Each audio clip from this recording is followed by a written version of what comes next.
Today we are going to continue chapter work, energy and simple machines.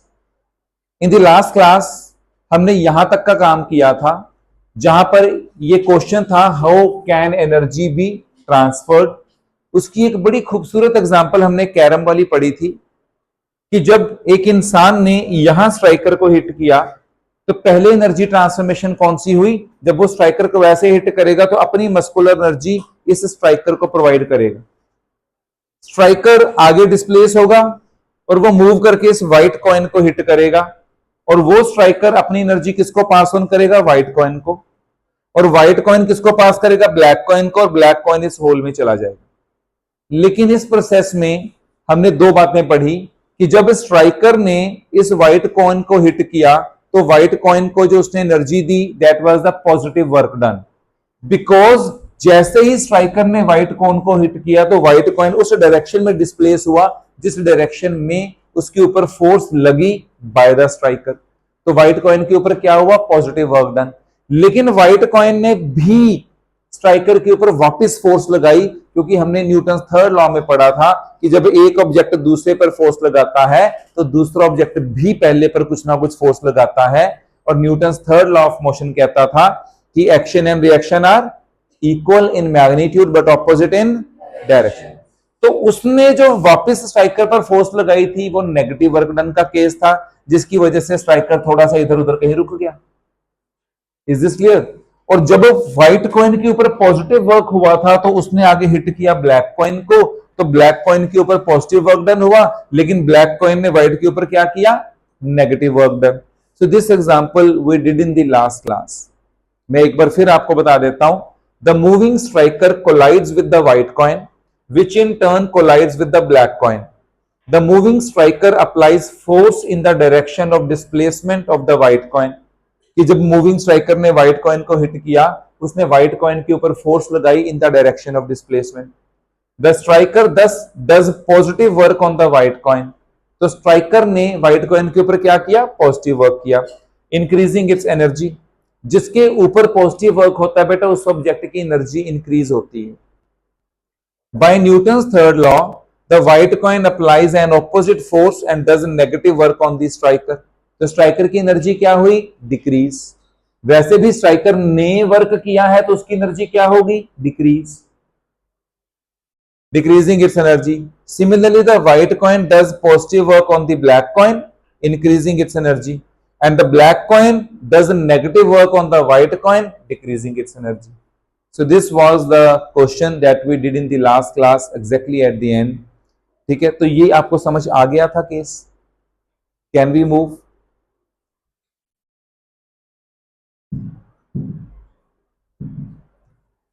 एक question है, when you pedal a bicycle on a flat road, your muscles supply energy in what forms?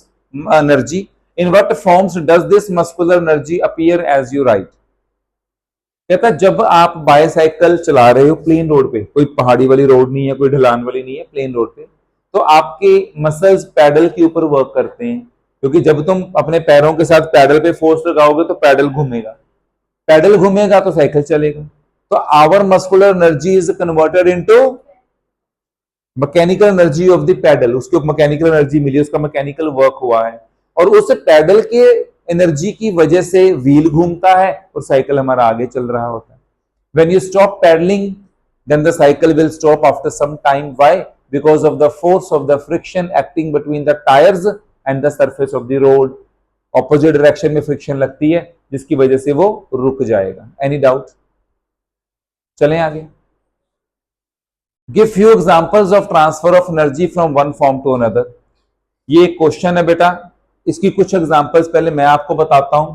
तुम switch on करते हो, electric energy fan को मिलती है, fan starts rotating, और fan घूम रहा है मतलब मैकेनिकल वर्क हो रहा है, और जब घूम रहा है तो उसके पास क्या है, काइनेटिक एनर्जी है, रादर सर्कुलर मोशन में घूम रहा है, रोटेशनल मोशन में, और ये हवा को नीचे फेंक रहा है।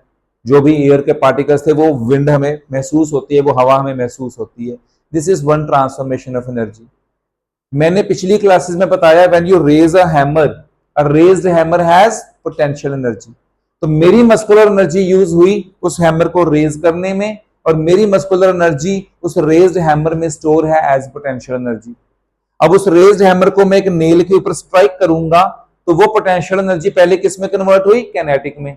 जैसे वो नेल को टकराई तो उसने क्या किया, मैकेनिकल वर्क किया और वो नेल वुड के अंदर पेनिट्रेट हो गई। These are the transformations of energy. तुम्हारी इन्वर्टर की बैटरी क्या करती है, जब लाइट है, जब गई नहीं हुई है, तो वो इलेक्ट्रिक एनर्जी को अपने पास स्टोर कर रही है। किस फॉर्म में, केमिकल एनर्जी में। उसके केमिकल्स अंदर से रिचार्ज होते रहते हैं, उसमें एसिड होता है, वो एसिड की डेंसिटी बढ़ती रहती है। पढ़ोगे तुम +2 में जाकर, अगर साइंस कंटिन्यू करोगे तो वो केमिकल एनर्जी में उसको स्टोर कर लेती है। जब लाइट चले जाती है तो बैटरी के अंदर केमिकल रिएक्शंस होते हैं और वो केमिकल रिएक्शंस की वजह से इलेक्ट्रिक एनर्जी जनरेट होती है और वो इलेक्ट्रिक एनर्जी तुम्हारे ये लाइट फैन ऑन करने में यूज होती है। This is again energy conversion. तुमने बड़ी मेहनत करी, खा पीकर घर से आए, जैसे यहां से 2-4 घंटे बाद जाते हो पढ़ लिख के, ठीक है ना, घर जाके फिर कहते हो भूख लगी। क्यों? क्योंकि तुम्हारे अंदर जो एनर्जी फूड की फॉर्म में गई थी वो बहुत सारी बॉडी की एक्टिविटीज में कंज्यूम हो गई। Energy conversion. Again U becomes hungry. और इतनी मेहनत करने के बाद तुम पेपर देते हो, पेपरों के बाद पीटीएम पे रिजल्ट आता है तो घर आते हैं मम्मी गाल पे 2 छोड़ती है ठा ठा और गाल लाल हो जाता है और हीट भी निकलती है। कभी ऐसे टच करके देखना अगर जोर से लगी हो। क्यों? पहले मम्मी की मस्कुलर एनर्जी किस में कन्वर्ट हुई, किनेटिक में, और जब हाथ जाकर हिट किया तो क्या हुआ, मैकेनिकल वर्क हुआ और वहां से क्या निकली, साउंड एंड थोड़ी सी हीट निकली। यस और no? This is again energy conversion. Okay. Now see forms of energy. As we have seen, energy is the capacity to do work. This was the definition of energy, पहले भी हमने करी थी। Energy is the capacity to do work. The examples that we have discussed till now correspond to the mechanical energy. कहता अभी तक हमने जो examples पीछे पढ़ी थी वो mechanical energy के cases थे। But energy can exist in many other forms also, as shown in figure 7.10, ये जो शो किया गया है। तो हमारे इस 20th क्वेश्चन का आंसर ये रहा, it is possible to change energy from one form to another. For example, electric energy is converted into light energy in a bulb. Electric energy देते हैं और बल्ब हमें लाइट देता है बदले में। अगर उसको इलेक्ट्रिक एनर्जी ना दो तो बल्ब ग्लो नहीं करेगा। तो बल्ब का काम क्या है, इलेक्ट्रिक एनर्जी को लाइट एनर्जी में कन्वर्ट करना। And into thermal energy of the water in an electric water heater. Electricity on करते हो, पानी जो वाटर हीटर में जाता है वो वाटर हीटर पानी को गर्म कर देता है, उसको हीट में कन्वर्ट कर देता है, राइट, इलेक्ट्रिक करंट को, और वो हीट पानी को गर्म कर देती है। अगली bracket, the chemical energy in the food we eat powers our muscles and gets converted into mechanical energy. जो भोजन हम खाते हैं वो अंदर जाकर ब्रेक डाउन हुआ, उससे क्या निकला, एनर्जी निकली। वो एनर्जी हमारे मसल्स को मिल रही है और हमारे मसल्स काम कर रहे हैं। Getting this? तुम 2 दिन 4 दिन 5 दिन 7 दिन खाना ना खाओ, तुम्हारे शरीर में ऐसे लगा कि जान ही नहीं है। तुम तो सुबह से लेकर रात तक ना खाओ तो तुम्हें महसूस होगा कि जान नहीं है, क्योंकि जितना तो तुम्हारा बैड काइंड ऑफ नरिशमेंट है, पास्ता, पिज्जा, स्नैक्स और चिप्स और कोल्ड ड्रिंक्स, तो तुम्हारे पास तो वैसे ही एनर्जी का लेवल कम है, क्योंकि वो न्यूट्रिशियस एनर्जी तो बॉडी में स्टोर नहीं है, वो तो हार्मफुल वाली है, वो तो बहुत जल्दी कंज्यूम हो जाती है। Now next, A ringing bell converts mechanical energy into sound energy. जब तुम बेल बटन दबाते हो इलेक्ट्रिसिटी के साथ, वो इलेक्ट्रिसिटी जो तुमने 7th 8th में बेल की वर्किंग पढ़ी थी, उसके अंदर वो हैमर जैसे गोंग को टकराती है तो मैकेनिकल वर्क होता है, वो मैकेनिकल एनर्जी की वजह से साउंड प्रोड्यूस होती है। सेम एग्जांपल, मम्मी ने जब चपेट मारी तुम्हारी गाल पर तो मैकेनिकल वर्क किया था, क्योंकि जैसे ही वो हाथ गाल पे टकराया तो मैकेनिकल वर्क हुआ था। मैकेनिकल एनर्जी किस में कन्वर्ट हुई, साउंड में, थोड़ी बहुत ही टच करके देखना तो हीट में। यस और नो? सो ये सारी एग्जांपल्स थी यहां तक, आंसर नंबर 20। तो काफी सारी एग्जांपल्स है, 1 2 3 4, 4 एग्जांपल्स इसमें हमने कवर करें। और अगर आप उस पिक्चर में भी देखेंगे तो you can see mechanical energy, energy due to motion और पोजीशन ऑफ ऑब्जेक्ट्स। ये जो बॉल बेरिंग में, बॉल बेरिंग घूमते हैं, साइकिल के व्हील में तुमने देखा होगा जिसके ऊपर चेन घूमती है। Thermal energy, energy that makes things warm और हॉट। तुम्हारे इलेक्ट्रिक गीजर में, इलेक्ट्रिक हीटर में, इलेक्ट्रिक आयरन जिसको तुम प्रेस कहते हो, इलेक्ट्रिक टोस्टर में यही काम तो हो रहा है। इलेक्ट्रिसिटी देते हो, पावर ऑन करते हो, वो गर्म हो जाता है, उसके अंदर कॉइल लगी होती है, और वो टोस्टर में तुमने 2 पीस ब्रेड के डाले थे तो वो गर्म होकर जंप मार के बाहर आ जाते हैं। ऐसे ही होता है ना। नेक्स्ट, लाइट, इलेक्ट्रिसिटी इसको दी थी और इसने उसको हीट में कन्वर्ट कर दिया, energy transformation. Sound energy, energy of vibration of air और अदर मॉलिक्यूल्स। ये देखो, तुम स्पीकर को इलेक्ट्रिक करंट देते हो और स्पीकर उसको साउंड एनर्जी में कन्वर्ट करके निकाल देता है। Electric energy related to position और मोशन ऑफ चार्जेस। ये बैटरी का स्पार्क का निशान डाला हुआ है। तुम अपने मोबाइल को चार्ज कर लेते हो, उसकी बैटरी चार्ज हो जाती है, उसके बाद प्लग के साथ कोई कनेक्शन नहीं है उसका, पर आपका मोबाइल वर्क कर रहा है for a number of hours. क्यों? क्योंकि बैटरी के अंदर केमिकल रिएक्शंस हो रहे हैं जो एनर्जी दे रहे हैं तुम्हारे मोबाइल को वर्क करने के लिए। Nuclear energy, nuclear power plants में, और हमारी इलेक्ट्रिसिटी की बहुत सारी सप्लाई जो है वो न्यूक्लियर एनर्जी को यूज करके आ रही है। न्यूक्लियर फ्यूल्स को यूज कर रहे हैं हम, यूरेनियम को, उससे बिजली बन रही है। और हमारे कंट्री की तो मैक्सिमम बिजली अभी भी कोयले से बन रही है। इमेजिन जिस दिन कोयला खत्म हो गया हमारा हाल क्या होगा। Chemical energy, energy stored in fuels and food in the form of chemical bonds between them. जो भी तुम फूड खाते हो केमिकली तो है, तुम कार्बोहाइड्रेट्स खाओ, प्रोटीन्स खाओ, फैट्स खाओ, केमिकल्स। कार्बोहाइड्रेट्स का सबसे सिंपल मॉलिक्यूल क्या है? ग्लूकोज। ग्लूकोज का फॉर्मूला क्या है? C6H12O6। It's a molecule, it's a chemical. 6 carbon 12 hydrogen 6 oxygen का बना हुआ एक केमिकल है। जब वो टूटता है, रेस्पिरेशन रिएक्शन तुमने की है 7th 8th में, glucose plus oxygen to give CO2 plus water plus energy, किया ना। तो ग्लूकोज की जब ब्रेकडाउन होती है, जब वो कार्बन कार्बन बॉन्ड टूटते हैं तो एनर्जी निकलती है, और वो एनर्जी हमारी बॉडी को मिलती है जो हमारी बॉडी के सिस्टम्स, हमारे मसल्स बहुत सारी एक्टिविटीज में यूज करते हैं। जैसे मैं बोल रहा हूं तो मैं से ही 2 घंटे 3 घंटे लगातार जरा बोल के देख लो, खड़े होके थक जाओगे, you will feel exhausted. Energy लगती है उसमें भी। ग्राउंड के 2 चक्कर लगा लो, तुम्हारी जान खत्म हो जाती है क्योंकि एनर्जी लगती है उसमें भी। यस और नो? तो कोई भी काम जिसमें मस्कुलर मूवमेंट हो रही है, always energy will be used. So these are, ये क्वेश्चन था analyst different forms of energy, तो you can mention these forms. This was your question number 22 and this is 21। What is called mechanical energy? Mechanical energy is the energy that an object possesses due to its motion और position. अब अगर तुम्हें याद हो छोटी class का थोड़ा सा काम, अदरवाइज मैंने शायद पिछली क्लास में आपको बताया भी हो, बेटा मोशन की वजह से जो एनर्जी होती है उसको किनेटिक एनर्जी बोलते हैं, उसका फॉर्मूला होता है ½ mv²। और पोजीशन की वजह से जो एनर्जी होती है उसको पोटेंशियल एनर्जी बोलते हैं, उसका फॉर्मूला होता है mgh। और ये दोनों की वजह से जो एनर्जी किसी ऑब्जेक्ट के पास है तो उसको इन जनरल हम क्या कह सकते हैं? Mechanical energy. I repeat, mechanical energy is the energy that an object possesses due to either its motion or due to its position. Is this clear? अगर एक हैमर को मैंने रेज किया था तो रेज्ड हैमर के पास कौन सी एनर्जी थी? पोटेंशियल, क्योंकि उसकी पोजीशन हाई थी, राइट? पोजीशन, पोटेंशियल एनर्जी में H आ रहा है, H is for the height. More is the height, more will be the potential energy. A boy is standing at the first floor and another boy is standing on the 4th floor of a building. Who will be having more energy if both the boys are having same masses? 4th floor वाले के पास। अगर मैं मास की value दोनों boys की same है तो जी की वैल्यू तो वैसे ही सेम है अर्थ के लिए, 9.8 मीटर पर सेकेंड स्क्वायर। तो जिसका एच ज्यादा उसकी पोटेंशियल एनर्जी ज्यादा। Any doubt? किनेटिक एनर्जी में this is mass and this is velocity. अगर 2 ऑब्जेक्ट्स का मास सेम है लेकिन एक की वेलोसिटी ज्यादा है तो किनेटिक एनर्जी किसकी ज्यादा होगी? हाँ, जिसकी वेलोसिटी ज्यादा है। और अगर 2 ऑब्जेक्ट्स की वेलोसिटी सेम है तो एक का मास कम है, एक का मास ज्यादा है, फिर किनेटिक एनर्जी किसकी ज्यादा होगी? जिसका मास ज्यादा है। Okay,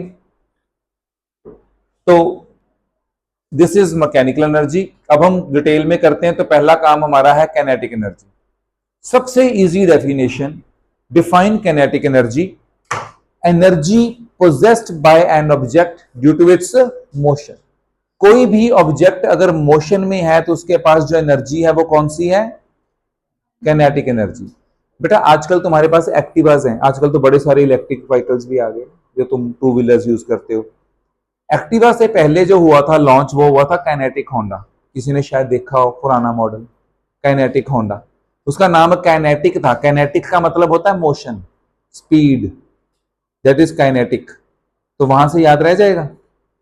the energy possessed by an object due to its motion is called kinetic energy.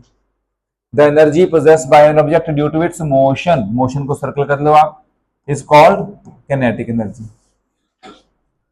All moving objects possess kinetic energy. याद रहेगा कि कोई भी मूविंग ऑब्जेक्ट है, अगर आप भी भाग रहे हो ना ग्राउंड में, तो आपकी बॉडी में भी काइनेटिक एनर्जी है, सच एज मूविंग बाइसाइकिल और ए रोलिंग बॉल।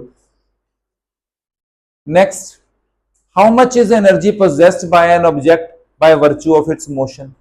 कहता है किसी ऑब्जेक्ट में मोशन की वजह से कितनी एनर्जी होगी। इमेजिन कितनी होगी। एनर्जी की डेफिनेशन क्या है, अगर अकेला एनर्जी पूछा जाए, डिफाइन एनर्जी, अभी आज भी बताया था। हाँ, capacity to do work.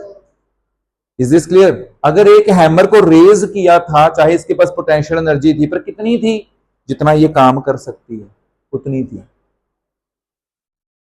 It is common to define an object that does not move to have zero kinetic energy. तो ये याद रहेगा आपको, an object that does not move to have zero kinetic energy. Obviously, क्योंकि एक object के पास motion की वजह से जो एनर्जी है वो कौन सी है, काइनेटिक एनर्जी। और एक ऑब्जेक्ट मूव ही नहीं कर रहा और रेस्ट पे है, तो फिर काइनेटिक एनर्जी क्या हो गई, जीरो।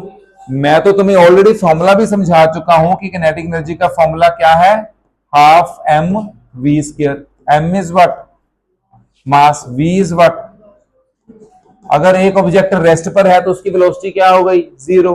तो इस फॉर्मूले में जीरो का स्क्वायर करोगे तो ये पूरा वैल्यू क्या आ जाएगी, simple. See the people so intelligent, minute में आंसर आता है। यस और नो। तो इसको मैं फिर इरेज कर रहा हूं। आगे देखिए, इस क्वेश्चन के लिए बता रहा हूं, consider N object that starts from rest and acquires a certain velocity under the influence of a force. एक ऑब्जेक्ट रेस्ट पर है, मान लो एक बॉल रेस्ट पर है, मैंने उसको फोर्स लगाई और उसके पास कुछ वेलोसिटी हो गई और उसने चलना शुरू कर दिया। इतनी सिचुएशन समझ में आई। Consider an object that starts from rest and acquires a certain velocity under the influence of a force F. Then by the work energy theorem, the work done by the force will equal to the energy gained by the object, which is the kinetic energy of the object in this case.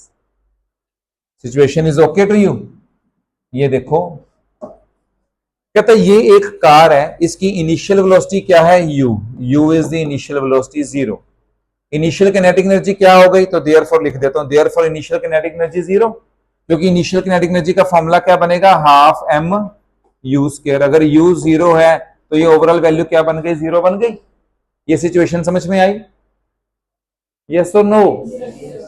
मैंने इसके ऊपर force लगाई, अब work done का formula क्या होता है, force into displacement. अब इसकी फाइनल वेलोसिटी क्या बन गई, v। अब इसकी फाइनल किनेटिक एनर्जी k, जिसकी वैल्यू क्या बनेगी, half m v square. Is this clear. Calculating the change in kinetic energy using the work energy theorem. अब हम कहते हैं कि मैथमेटिकल एक्सप्रेशन पता करते हैं। अब वर्क डन यहां पर कितना होगा, इस केस में work done will be equal to what, work done will be equal to change in kinetic energy. और चेंज इन किनेटिक एनर्जी क्या होगा, final kinetic energy minus initial kinetic energy. तो ये क्या होता है, हाफ एम ब्रैकेट में क्या आ गया, v square minus u square, that will be your what, that will be your work done. तो वर्क डन का तुम्हें एक नया फॉर्मूला पता लग गया कि work done is equal to change in kinetic energy. Getting this. तो यहां तक आप ये नोट कर लो, जो जो चीजें मैंने इसमें एक्स्ट्रा ऐड ऑन करी हैं, फिर मैं आपको आगे की चीज समझाता हूं। अगर आपने ये लिख लिया तो मैं इसको रेज कर रहा हूं। सिचुएशन ये समझ आ गई ना, आपको दोबारा बताने की जरूरत है मेरे को कि ओके है। जब एक कार रुकी हुई थी उसकी इनिशियल वेलोसिटी 0 थी, तो उसकी initial kinetic energy half m u square थी। यू 0 था तो इनिशियल किनेटिक एनर्जी 0 थी। जब उस पर मैंने फोर्स लगाई कार पर, अब मैं इतना पावरफुल नहीं हूं पर आप इमेजिन कर लो, फोर्स लगाई तो कार चलना शुरू हो गई। अब उसकी फाइनल वेलोसिटी v हो गई, फाइनल किनेटिक एनर्जी k हो गई, जिसकी वैल्यू है हाफ एम वी स्क्वायर। तो वर्क डन जो मैंने फोर्स लगाकर उस पर वर्क किया वो कितना किया? Work done will be equal to final kinetic energy minus initial kinetic energy. मतलब work done is equal to change in kinetic energy. Change मतलब final minus initial. Half m v square minus half m u square.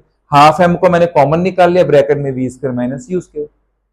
इसको मैं erase कर रहा हूं। अब ये देखिए, let us find a mathematical expression for the kinetic energy. For that we will first find a general expression for work done by a force on an object of mass m, starting not from rest but from an initial value u, that is initial velocity u. Let v be its final velocity. तुम्हें मैंने जो समझाया था वो समझ आ गया था? पहले आप मेरे वाले केस में एक चीज और देख लो जो आपने ऑलरेडी नोट किया था। आपने वर्क डन क्या लिखा था? Half m v square minus u square, and this work done was equal to what? That was equal to change in kinetic energy. अब आप ध्यान से सुनिए, अगर ये मैं लिख दूं हाफ एम वी स्क्वायर, क्यों? क्योंकि ये तो 0 था, तो ये work done change in kinetic energy हो गया। तो this becomes your formula of E K. E K का मतलब क्या होता है? Kinetic energy. This becomes your derivation E k is equal to half m v square, क्योंकि अगर उस फॉर्मूले में मैं u 0 पुट कर दूं, that becomes your kinetic energy. Is this clear? Work done is equal to change in kinetic energy, तो ये kinetic energy है, राइट? अब इसी को मैं बुक की लैंग्वेज में आपको समझा रहा हूं जो इन्होंने अगले पेज पे दिया है। ये देखो, कहता हम वर्क डन निकाल लेंगे, work done bye a force on an object of mass m। एक ऑब्जेक्ट है जिसका मास m है, उसके ऊपर वर्क डन कितना होगा अगर हम फोर्स लगाएं? Starting not from rest but from initial velocity u, let v be its final velocity. अब तुम देखो सिचुएशन जो इन्होंने दी है, जो इन्होंने सिचुएशन दी है, मैं आपको सारी सिचुएशन समझा रहा हूं। आप इसको गिवन ऐसे लिख सकते हो। आपको गिवन क्या दे दिया इस सिचुएशन में? गिवन दे दिया इनिशियल वेलोसिटी, कितनी दे दी? u। फोर्स कितनी लगाई? Force applied is equal to f। और मास ऑफ ऑब्जेक्ट क्या था जिसके ऊपर तुमने फोर्स लगाई है? That is equal to m। और डिस्प्लेसमेंट ऑफ ऑब्जेक्ट कितनी हुई जिसके ऊपर तुमने फोर्स लगाई? Displacement is equal to s। ये समझ में आया? डायग्रामेटिकली समझ लो। ये मेरे पास एक बॉक्स है जिसका मास है m। Don't write, just understand first. मैं तुम्हें ये सारी चीज डायग्रामेटिकली समझा रहा हूं। मेरे पास एक ऑब्जेक्ट है जिसका मास क्या है? m। ये ऑलरेडी मूव कर रहा था इस डायरेक्शन में u के साथ, मतलब इनिशियल वेलोसिटी के साथ। जैसे एक छोटा बच्चा सड़क पे चला जा रहा था, अब तुम लोग शैतानी आई, जाके पीछे से धक्का दे दिया बेचारे को, चाहे दांत टूट जाए उसके बेचारे की। अब जब तुमने उसके ऊपर फोर्स लगाई, कितनी? f लगाई। अब उस ऑब्जेक्ट की डिस्प्लेसमेंट कितनी हुई? s। ऐसे डिस्टेंस तक आगे चला गया वो। With what velocity? With velocity v, that is your final velocity, final velocity के साथ। और ये क्या थी उसकी? Initial velocity. तो ये सिचुएशन आपको समझ में आई कि मैं क्या कहना चाह रहा हूं? एक ऑब्जेक्ट ऑलरेडी मोशन में है विद इनिशियल वेलोसिटी u, और उस ऑब्जेक्ट का मास क्या है? m। हमने ऊपर फोर्स लगा दी in the direction of displacement. अब वो डिस्प्लेसमेंट ऐसे हो गई, इतना डिस्टेंस आगे चला गया वो। अब उसकी फाइनल वेलोसिटी क्या हो गई? v। ये सिचुएशन समझ में आई? तो ये तुम्हें नहीं चाहिए, जो उन्होंने गिवन दिया था मैंने आपको वो ये लिख के बता दिया। ये देख लो। To simplify the situation, let us assume that the force F acting on the object is constant. In that case, the acceleration A is also constant. अगर फोर्स कांस्टेंट होगी उस ऑब्जेक्ट के ऊपर तो एक्सेलरेशन भी कांस्टेंट होगी। अब हमारे पास फॉर्मूला क्या होता है? v square. तुम यहां पर ये लिख सकते हो वी नो दिस फॉर्मूला, जो तुम ऑलरेडी जानते हो। तो फिर s की वैल्यू कितनी आएगी? ये फॉर्मूला किया हुआ मोशन के चैप्टर में, v square minus u square upon 2 है। किया हुआ है। From the definition of work, अब वर्क का फॉर्मूला क्या है? Force into displacement. अब फोर्स क्या होता है? फोर्स होता है mass into acceleration by Newton second law. तो वर्क का फॉर्मूला क्या हो गया? फोर्स की जगह पर एम में इंटू एस, और एस की जगह पर ये वाली वैल्यू डाल दी आपने, तो ये ए कैंसिल हो गया, तो फॉर्मूला क्या बन गया? 1/2m ब्रैकेट में v square minus u square, and this was your derivation. कि अगर आपको डिराइव आ जाए, derive this, it becomes your question. तो आपका आंसर वो पिछले पेज से शुरू होता है जो लिखा था ना, let an object mass m, पिछले पेज की 2 लाइनें जहां से मैंने लिखा था आंसर 25, तो वहां से डेरिवेशन शुरू होकर यहां खत्म होती है। 2 मिनट इसको जरा देख लो, जिनको नहीं पता लगी मैं एक बार फिर दोबारा बोल के समझा देता हूं। पहले समझाऊं कि लिखने के बाद समझाऊं? हाँ, पहले लिख लो आप जो भी आपने नोट डाउन करना है, फिर दोबारा समझाता हूं। लिसन, इसको मैं इरेज कर रहा हूं। मैं इरेज नहीं कर रहा, पहले आपको वैसे ऐसे समझा देता हूं एक बार दोबारा। एक ऑब्जेक्ट है जिसका मास है m, वो ऑलरेडी मोशन में है, तो उसकी इनिशियल वेलोसिटी क्या है? u। अगर मैंने उस ऑब्जेक्ट के ऊपर फोर्स लगाई F, तो उसकी फाइनल वेलोसिटी हो गई v, क्योंकि मैंने सेम डायरेक्शन में फोर्स लगाई तो उसकी स्पीड बढ़ गई, राइट। उसकी एक्सेलरेशन है a, और जितना वो डिस्टेंस मूव किया मेरे फोर्स लगाने के बाद उसकी वैल्यू है s। तो जो मैंने उस पर फोर्स लगाई, मैंने वर्क किया उसके ऊपर, उसको बोलेंगे w। ये सारी बातें शुरू में बतानी थी हमने कि let this let this let this. अब हम बताते हैं कि we know this formula v square is equal to u square plus 2as, जो हमने मोशन के चैप्टर में पढ़ा था। अगर आपको ये फॉर्मूला ना याद हो तो शायद आपको ये याद हो, शायद आपको ये याद हो, v square minus u square is equal to as। ये फॉर्मूला और ये फॉर्मूला सेम ही है, तो यहां से ऐसे कितना आ जाएगा? यहां से ऐसा आपका क्या आ गया? V square minus u square upon 2a। ये तुम्हारे एस का फॉर्मूला आ गया। No what is work done? Work done is force into displacement. और फोर्स क्या होती है? फोर्स होता है एम ए। कहां से आया? न्यूटन सेकंड लॉ ने हमें बताया। अब इसी वर्क के फॉर्मूले में मैं यहां पर एफ की जगह पर मैं क्या लिख लूं? एम इंटू ए। एस की जगह पर मैं क्या लिख दूं? ये वाला फॉर्मूला लिख देता हूं। डन। अब आप सोचिए कि अगर मैं इस ए को इस ए से काट दूं तो फॉर्मूला क्या बन गया? 1/2m v square minus u square. ये वो डेरिवेशन बन गई आपकी, ये जो फॉर्मूला बन गया, सिंपल। कितनी कोखी डेरिवेशन है, याद रखना। दिस इज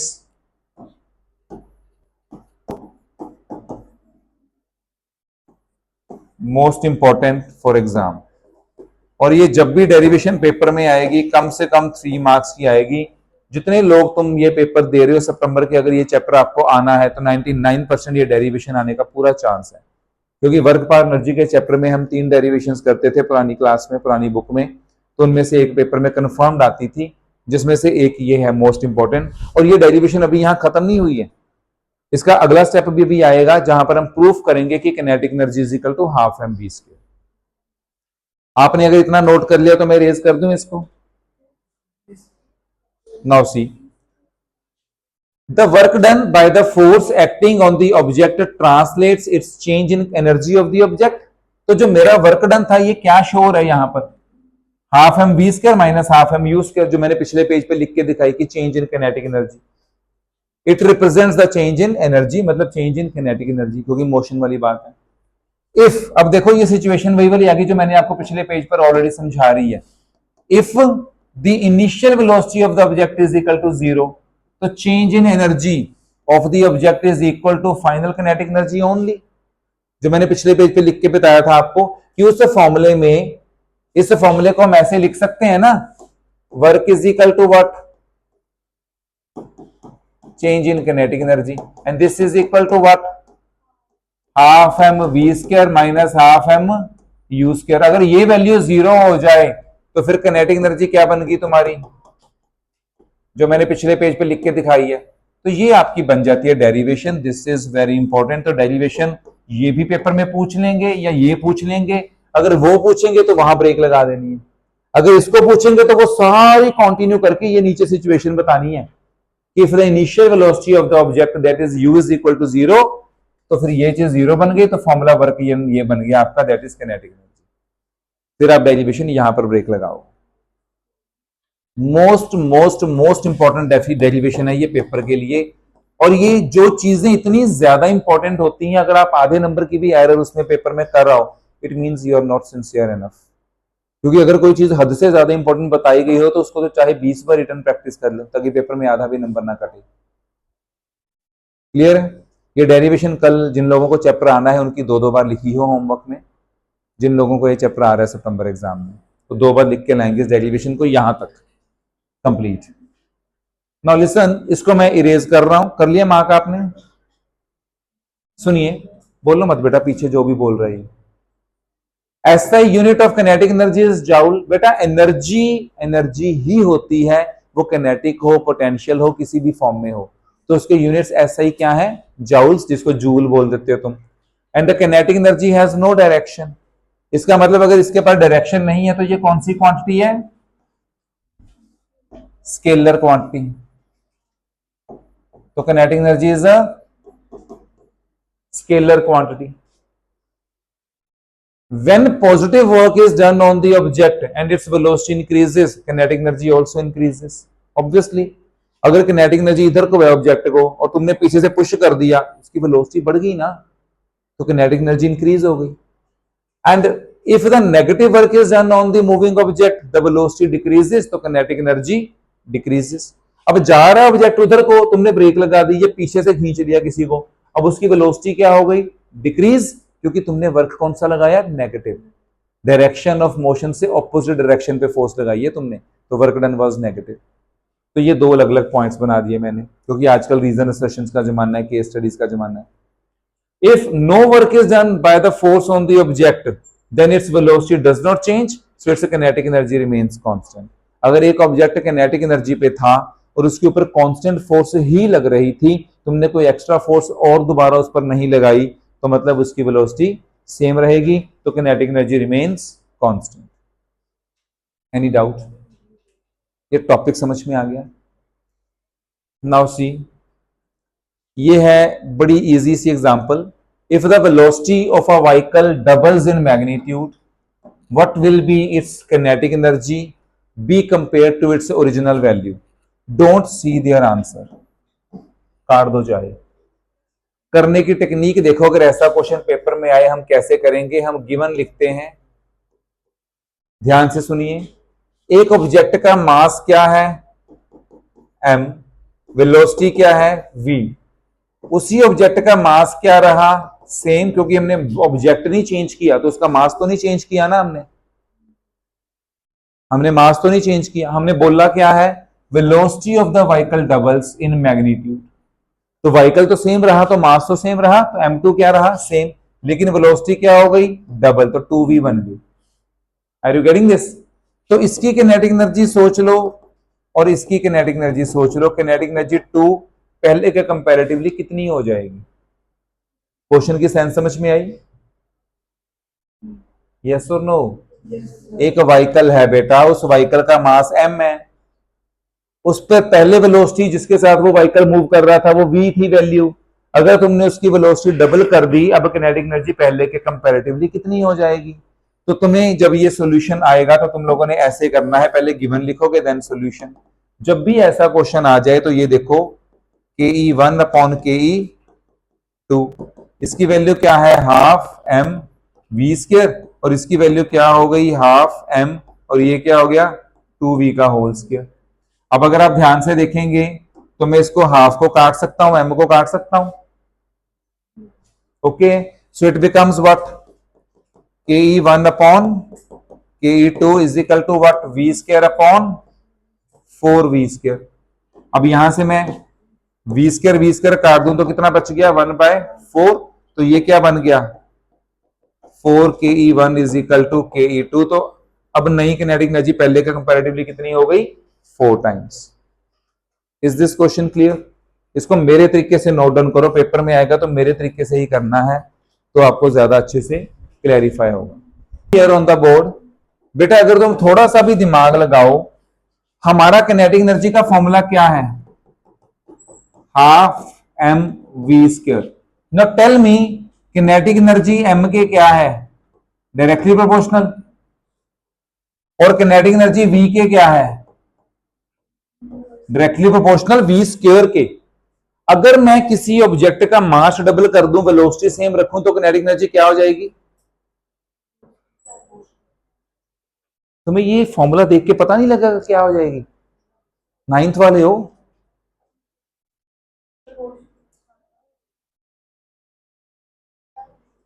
कितनी ज्यादा होगी बेटी? अगर मास डबल कर दो, वेलोसिटी सेम रखो, तो ये कितनी हो जाएगी? डबल, डायरेक्टली प्रोपोर्शनल है।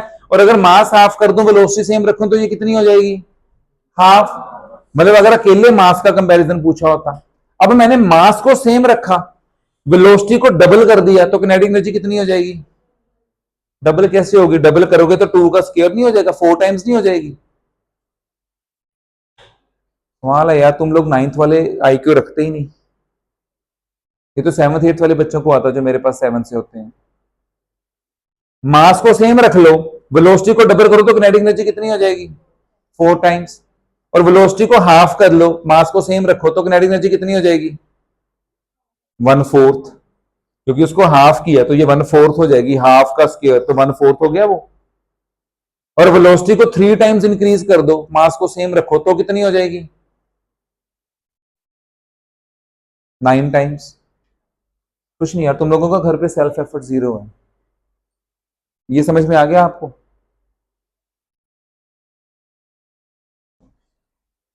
See the next question. If one of their fastest deliveries an Indian cricketer bowled a cricket ball with an approximate mass of 0.2 kg at a velocity about this, calculate the kinetic energy. इसमें क्या करना है? Half m v square. सिर्फ mass को हमेशा किस में लेना है? केजी में। और वी को हमेशा किस में लेना है? मीटर पर सेकंड। तो हमेशा वी को पहले किलोमीटर पर आवर से मीटर पर सेकंड में कन्वर्ट कर लो, you will get your answer. ये तो इजी है। एम दे दिया, वी दे दिया, किनेटिक एनर्जी पूछी है। सिर्फ किलोमीटर पर आवर को मीटर पर सेकंड में करना था। Now see, a jet aircraft of mass 1500 kg lands on the deck of an aircraft carrier. To stop the aircraft within the short length of the deck, a hook on the aircraft's tail is caught in a wire stretched across the deck. The wire exerts an approximately constant backward force of this and stops the jet within 100 meter. What was the velocity of the aircraft just before the wire caught the hook? अब जैसा आप लोगों ने answer पिछला बताया कि 2 4, अगर आपको उतना नहीं समझ आया तो आई डोंट एक्सपेक्ट कि आप लोगों को इतनी जबरदस्त इंग्लिश या सिचुएशन समझ में आई होगी।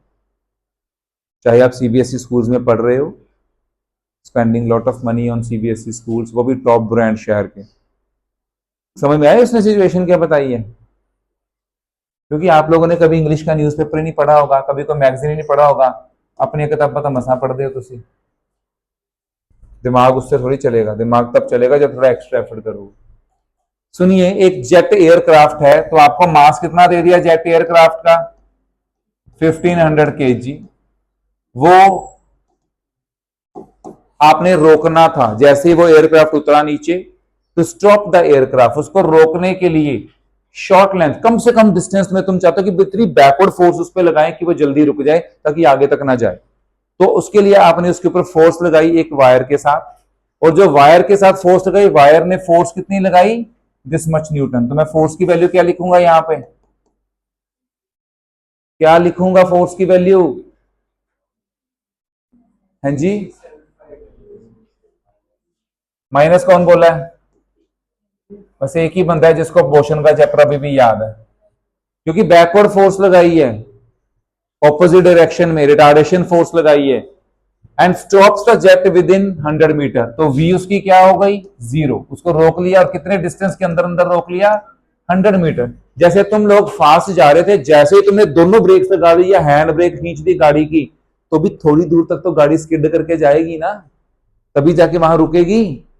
तो ये वो है, जितनी दूर तक वो स्किड करके गया और उसके बाद वो रुक गया, ये सिचुएशन है। What was the velocity of the aircraft just before the wire caught the hook? तो मतलब आपने निकालना क्या है? u। आपके वायर उसकी हुक पे फंसाने से पहले जो उसकी वेलोसिटी थी, वो वाली वैल्यू बतानी है। This is the situation. No see, अब आपको ये सिचुएशन समझ आ गई होगी। आगे की फिर बताऊं। एक एयरक्राफ्ट है, वो जैसे ही लैंड किया, राइट, हमने उसको रोकने के लिए एक वायर के साथ उसको हुक डाली उसकी टेल पे और इतनी फोर्स लगाई ऑपोजिट डायरेक्शन में, जिसको कहते हैं ब्रेकिंग फोर्स, ऑपोजिट डायरेक्शन में लगाई, और 100 मीटर के डिस्टेंस के बाद जाकर वो रुक गया, तो उसकी वी क्या हो गई? 0। तो यू क्या थी पता नहीं, पर उसका मास क्या था वो हमें गिवन है। Let the aircraft approach with velocity v, जिसको हम बोल रहे हैं कि यू, ये इनिशियल वेलोसिटी है ये वाली। सो इनिशियल किनेटिक एनर्जी क्या बन गई? हाफ एम यू स्क्वायर, इसको यू बोल दो। फाइनल किनेटिक एनर्जी क्या थी? 0, क्योंकि क्यों 0 थी? Because v is equal to 0, ये तुम्हारी u है, right. So change in kinetic energy is what? Final kinetic energy minus initial kinetic energy. यहां तक समझ में आई ये तीन चीजें? यस और नो? फ्रॉम इक्वेशन 7.3 जो हमने पीछे करी थी, चेंज इन किनेटिक एनर्जी को हम क्या बोलते हैं? Work done. डेरिवेशन यही करिए पिछले पेज पे हमने, work done is equal to half m v square minus half m u square. यहां तक कोई doubt? The displacement of the aircraft and the force that the wire applies are in opposite direction, therefore the work done by the force applied by the wire will be negative. वो तो मैंने पहले ही बता दिया कि work done will be what? F into s, F की value negative में ले लो या डिस्प्लेसमेंट को नेगेटिव में ले लो, अदरवाइज हमें डिस्प्लेसमेंट को पॉजिटिव लेके इसको नेगेटिव लेंगे, क्योंकि applying force was in the opposite direction. तो ये तुम्हारा वर्क डन हो गया। यहां तक समझ में आया? इरेज कर दूं इसको मैं, क्योंकि मेरे को ऊपर स्लाइड करना है। तो ये तुम्हारा वर्क डन आया। अब क्या हो गया? चेंज इन किनेटिक एनर्जी जो तुम्हारी ये थी -1/2 m वैल्यू और u square is equal to minus this much. अब ये माइनस माइनस कट जाएगा, तो यहां से तुम u स्क्वायर निकाल लोगे, u स्क्वायर निकलेगा तो u आ जाएगा, वही तुमने निकालना था। तो तुम इस क्वेश्चन से आइडिया लगा सकते हो कि तुम्हें जो पेपर में टीचर क्वेश्चन डालेंगे वो न्यूमेरिकल किस लेवल के डालेंगे, और हमारा ऑलरेडी लेवल जो है वो क्या है, वहां से तुम अपने अभी पेपर का लेवल जज कर लेना जब आपको ये पेपर आएगा। किसी को ये क्वेश्चन नहीं समझ में आया तो वो बताओ, फिर बताऊं एक बार? हाँ सुनो, देखो एयरक्राफ्ट की इनिशियल किनेटिक एनर्जी क्या थी? Half m u square. Final kinetic energy क्या थी? 0, क्योंकि v 0 थी, रुक गया था 100 मीटर के बाद। तो चेंज इन किनेटिक एनर्जी क्या हुई? Final minus initial. तो अगर आप अपनी बुक पे ये लिख लेंगे ना तो आपको और भी ज्यादा इजी लगेगा। ये change in kinetic energy is equal to what? बेटा बोल लो, नहीं पीछे जो बोल रहा है। जब मैं कुछ पूछता हूं तो तुम्हारी जुबान नहीं खुलती, कुछ आता नहीं होता। Final kinetic energy minus initial kinetic energy, right. और ये फाइनल की वैल्यू क्या है? 0। तो ये फॉर्मूला क्या बन गया? 0 minus half m u square. Okay, this is change in kinetic energy. ये एक स्टेप हो गया। और हम ऑलरेडी जानते हैं, तुम लिख दो वी नो, इसको छोड़ दो, वी नो कि change in kinetic energy is equal to work done. ये हम पीछे डेरिवेशन करके हटे हैं। अब वर्क डन क्या है इसको भी छोड़ो। वर्क डन क्या है? Work done is equal to force into displacement, this is work done. और फोर्स की वैल्यू डिस्प्लेसमेंट की वैल्यू। तो अभी ये चेंज इन किनेटिक एनर्जी, ये देखो चेंज इन किनेटिक एनर्जी की वैल्यू क्या है? ये वाली -1/2 m यू स्क्वायर। और ये क्या है? Work done minus this. तो ये माइनस माइनस कैंसिल, यहां से यू स्क्वायर कैलकुलेट हो जाएगा, यू स्क्वायर आ गया तो यू आ जाएगा। Till here any doubt? So we'll continue with this in the next class.